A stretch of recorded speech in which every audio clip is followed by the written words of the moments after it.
Hey, Scott Sambucci here, Chief Sales Geek at Sales Qualia, and everything we do here is to help B2B startups ramp up and scale up their sales process. Today, I don't want to say it's a rant, but I got to get something out there that I think is really, really important, and I'll just frame it as a question.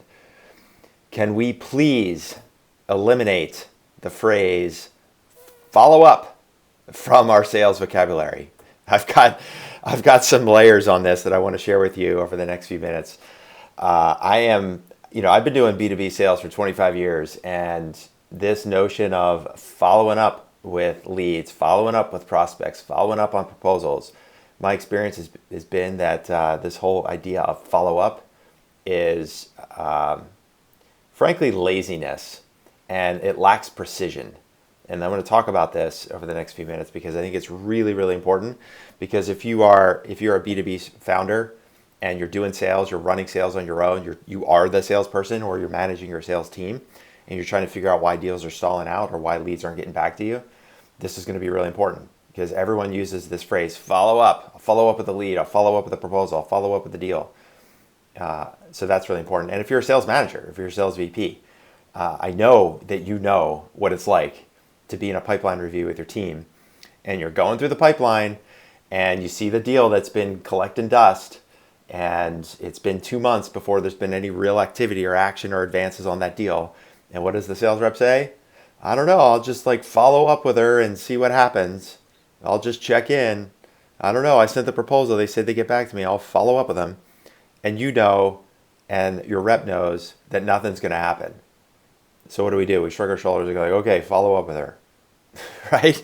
So instead of this follow up thing, I want to talk about how you get precise, how you get specific when you need to follow up with somebody. What does that mean, and what should you be doing? So I want to take this in two parts. First thing I want to do is give you a couple quick tips on what you need to be doing so you have more control in your sales process, so you're not stuck following up with people in the first place, right? Because if you go to the thesaurus and you look up the word follow, three of the top synonyms for follow is pursue, seek, chase. Do any of us want to be pursuing deals or seeking deals or chasing our prospects? Of course not, right? If you're stuck in a situation where you're following up, you're chasing after them, which means you've lost control of the sale. So first I want to give you a couple quick tips on how you can avoid the need to follow up in the first place. And then I want to give you a couple of specific examples in three areas of the sales pipeline: one with a new lead, one with a sort of a mid-deal stage opportunity, and then one with a late stage opportunity, on what you could and should be doing instead of the classic, I'll send an email to check in or kind of follow up with people. So if you're stuck in that situation where you've lost control, I think you'll get some couple of quick tips for that you can put to work. Okay, so first of all, to avoid the need to follow up, first thing you want to do is this is really simple. It's what's called BAM FAM.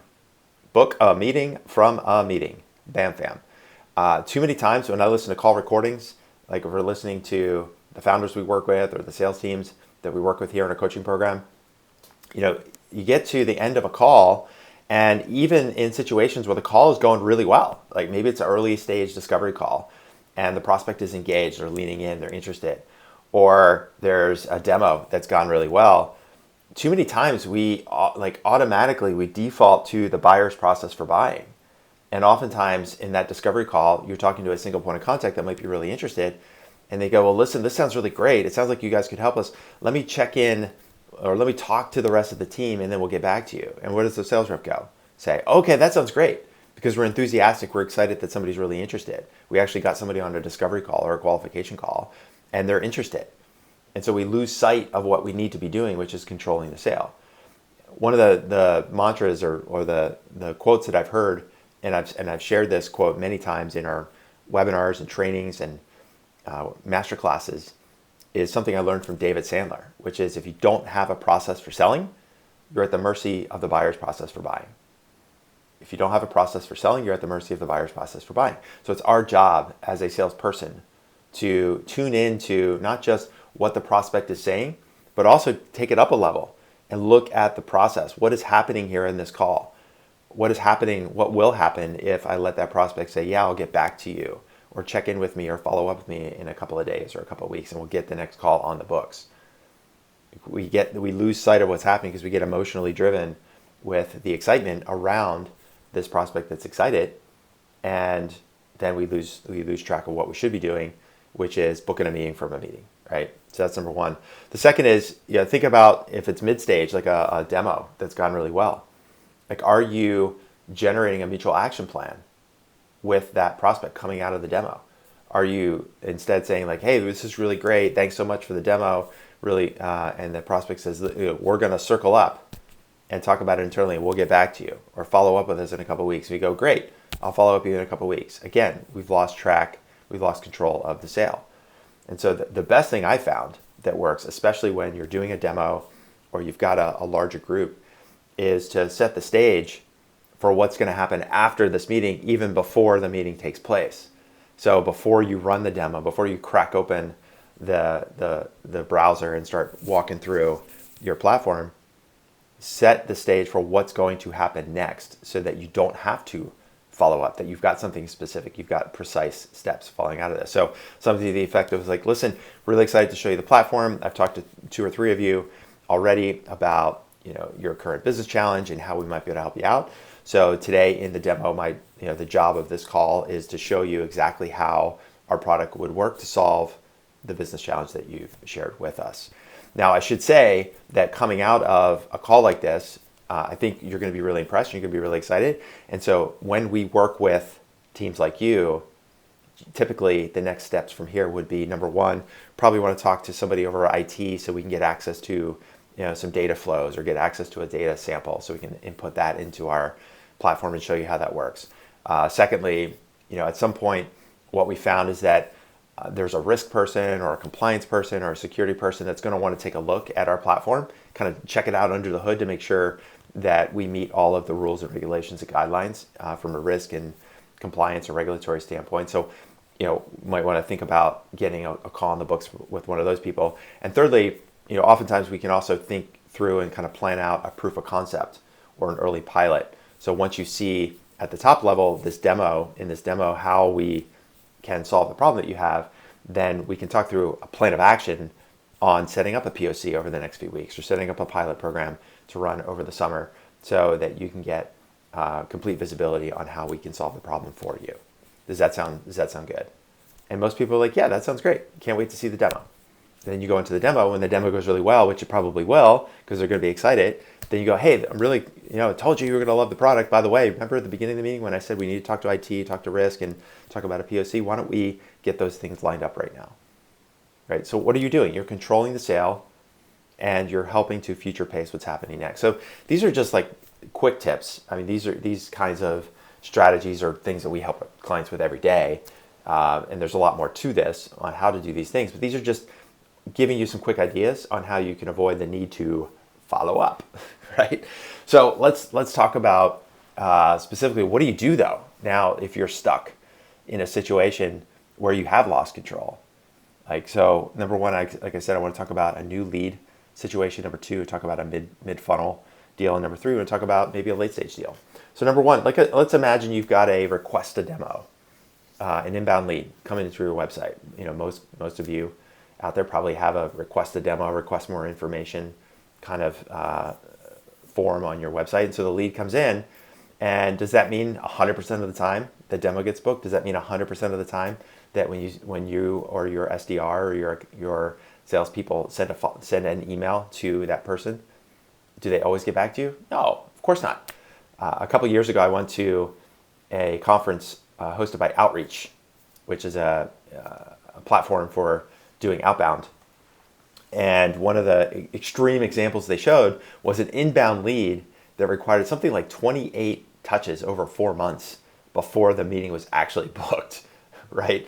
And now that's an extreme case, but it does go to show that sometimes just because somebody requests a demo, just because somebody expresses interest, doesn't mean that they're ready to do the demo right then and there. So what typically happens, and the mistake that people make is, well, the lead comes in and we follow up with that person. Hey, saw you requested a demo. Let's get a time on the books. Or even if you have that auto calendar and somebody books the demo, you need to have a quick chat with them before you hop on a call with them.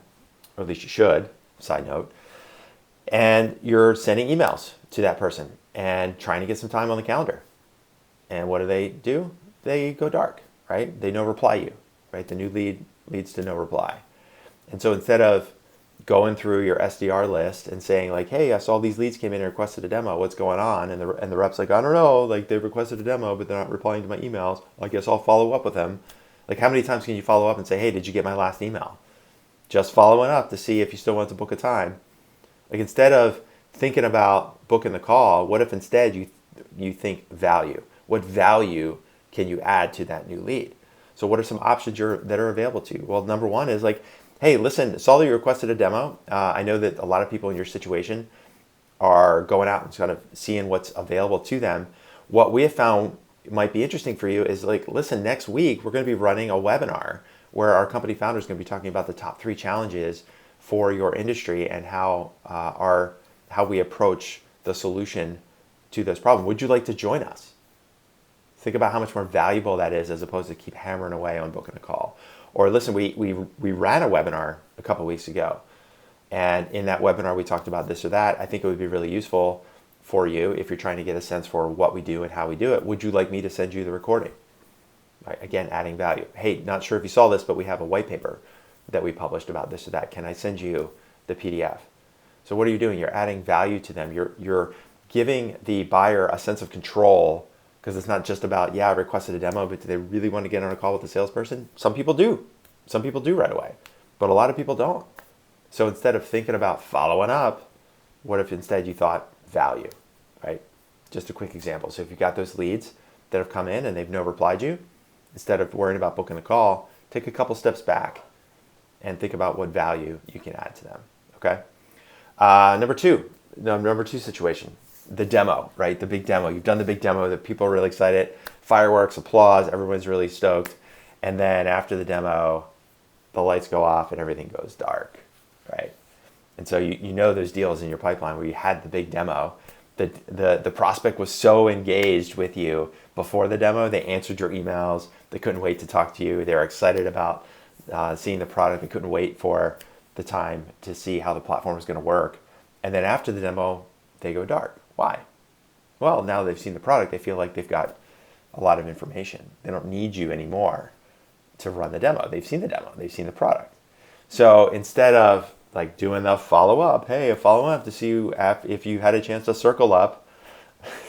God, when I hear follow up and circle up, it makes me want to throw up. Instead of thinking about like, I got to follow up with them to see if they had that chat about if they thought we might be able to help them out. Instead of thinking follow up, instead think action, right? Which is like, listen, I was going back through my notes. I was watching the recording of the demo, and there were a couple of technical questions that you guys asked around our API calls or our documentation or our integrations. And what I was going to suggest is, how about we get our VP of engineering to talk to your CTO? And this way, instead you're thinking action, like answer those questions. That way we can give you a more complete view of not just how the platform works on the business side, but what that might mean for you on the integrations and the implementation side of things, right? Much more specific, much more precise, as opposed to like, hey, following up. Same thing with the risk or compliance person. Hey, listen, I know there are a couple questions about compliance, or we know that as teams are thinking about using a platform like ours, there's always going to be questions about risk or security or compliance. So I was doing some research and I saw that Sarah is your chief compliance officer, and so I was thinking it might be a good idea to have Sarah have a quick chat with us just to ask some basic questions, and we can share some of our compliance and documentation about how we meet all of the rules and regulations in your industry. Right? Again, thinking about action. Or in the case of a POC, like maybe you forgot to offer a POC. This is an action step. Listen, as you're thinking through whether or not our product might work for you, what if we set up a POC with you over the course of the next couple of weeks, just so you get a better look at not just how the platform works that you saw in the demo, but how it might work for you. Right? See the difference? Not just how it works in the demo, but how it might work for you. So these are just examples of action steps, as opposed to the classic, well, I'll just follow up on an email, right? There's lots of other things you could do in terms of multi-touch, omni-channel, things like that. Reaching out to other buyer types, making sure you're not stuck with a single point of contact. These are other other strategies to avoid the need to follow up. But these are just a couple of quick tips that I want to share with you here that have worked really well for us and for our clients. Third example, as I wrap up here, is the proposal. Now, first of all, I'm just going to say, if you are sending proposals, that's your first mistake. Okay? So one of the things we teach our clients is you never ever send a proposal. Now, some of you, like, smoke's coming out of your ears. You're like, what do you mean we don't send a proposal? How are we going to get a deal converted? So the whole concept of a proposal, the word proposal means I'm going to propose this to you, and it's your option as to whether or not you want to accept it. Right? Is that the way we want to sell? I don't want to sell that way. I don't want to be sending out a proposal hoping that somebody accepts it. I want to send a document that we've both agreed upon, that we both go, yeah, this is the project, this is the implementation timeline, these are all the people that are going to be involved, this is the price. And then I send that document, and I know before I send it, I know it's going to get approved. So if you're sending proposals, that's your first mistake. But let's just assume you've got a situation where you're sending out a bunch of proposals, and you've got those proposals that have gone dark. You know, they say they're going to get back to you, but we both know they're going to get back to you on the 19th and never, right? That's when they get back to you after you send the proposal. So instead, what you need to do is think information, right? Instead of thinking follow up, hey, checking in, see if you saw the proposal, you want to see what you thought. Instead, what you need to do is focus on information, because you're only useful to a buyer for as long as you have information that they need to make a decision. You're only useful to a buyer for as long as you have information that they think they need to make a decision. So it's our job as salespeople, if you've got a late stage deal and it looks like things have gone dark, we need to identify and share and create new information. And maybe that new information is around people. Maybe you've hired a sales engineer. Maybe you've hired a new product person. And it's an opportunity for you to match those people. Like, hey, listen, since we've last spoke a few weeks ago, we've added this sales engineer, and she's a rock star, and I want to make sure that you have a chat with her, because she's actually going to be the person who's going to be helping to lead the implementation. And I think it'd be really great for you to get a chance to talk with her about how she's run implementations like this at her other companies. Right? New information. It could be around the product. Hey, we're a fast-moving startup. We're releasing every 2 weeks. There are a couple questions back in the demo that we did 3 months ago that you were asking about certain product features, integrations, whatever that is. Guess what? We got some updates that I think you're really, really going to like. You're going to be excited for. So I'd like to share those product updates with you. Again, new information, right? Could be around the project itself, their implementation. Hey, listen, since we last spoke, we've talked to a couple of our clients, our existing customers, and they shared some really cool case studies on how they're using our platform to solve the exact problem that you shared with us.